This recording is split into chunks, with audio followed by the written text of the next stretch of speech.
Okay, is this recording? Is this recording? Oh god, I look insanely yellow. In any profession, whether you be a teacher, a professor, an artist, we hope to gain some sense of success. So it's no coincidence that we are captivated by the great creative process. I have studied some of the greatest artistic minds, hoping that by studying their patterns, I too can achieve success. I've taken some more. I've done this for the past several years, and from an outward perspective, it all seems so intentional and well crafted. However, internally, the process no longer feels me. What am I trying to build, and why am I trying to build something that someone has already made are the questions that I ask myself at the end of the day. And in order to solve this riddle, I turned to the creative act by the legendary music producer Rick Rubin. And so my journey began, hoping that I could learn something once again from the greats. On page 26, I stopped. I read the quote, "As artists, we seek to restore our childhood perception, a more innocent state of wonder and appreciation, not tethered to utility or survival."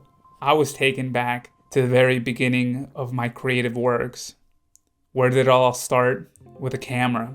It was all sweet and innocent until I realized that I could make money off of it. I was introduced to the forbidden fruit. Ever since then, a battle for balance has been fought. I looked in deeply, introspectively. How do I keep on going, keeping a free-flowing sense of wonder with the weight of adult responsibilities? And I know that this YouTube channel is a form of that kid-like wonder. Once again, reintroduced to numbers, clicks, and views. And I'm at the beginning of this journey where I'm trying to re-engineer those psychological barriers. Of course, there are two major things that I've learned about myself as I've read the chapters in this book. Wisdom that I'd hope would help out another creative. One of which is highlighted in page 50. As Rick Rubin states, because there's an endless amount of data available to us and we have a limited bandwidth to conserve, we might consider carefully curating the quality of what we allow in. The object is not to learn to mimic greatness, but to calibrate our internal meter for greatness, so we can better make the thousands of choices that might ultimately lead to our own great work. For some reason, my mind jumped to a picture of a manager. A manager, what an adult-like word. And what do managers do? They introduce friction into the process, trying to spot failure wherever they can. In the traditional movie-like sense, I was not allowing my thoughts to flow freely. Instead, I placed barriers everywhere that I could because it didn't meet the standards of the greats. The greats, that redundant word that should be removed from the catalog of all beginner artists, never to be mimicked, never to be pursued,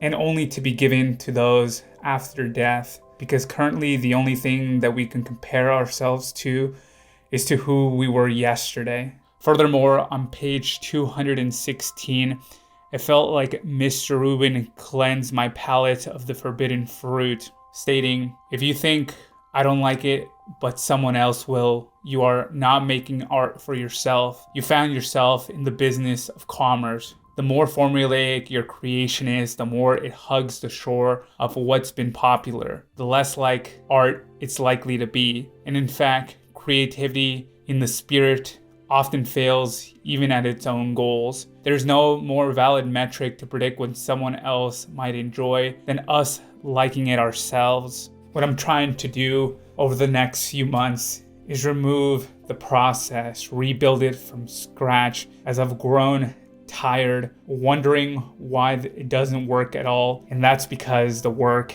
isn't me. I've been influenced by too many of the greats. I've looked at them and idolized, only to know that they're missing one part of the formula, which is me, my own unique personal take on the world. And so by the end of the book, I felt more nimble, free, and understood that the creative way that I had made for myself wasn't made for myself. It wasn't a reflection of my own work and unique thought pattern. Instead, it was a broken mirror fixed by synthetic pieces of someone else's process, when any creative or artistic endeavor should be unique to you and to your name.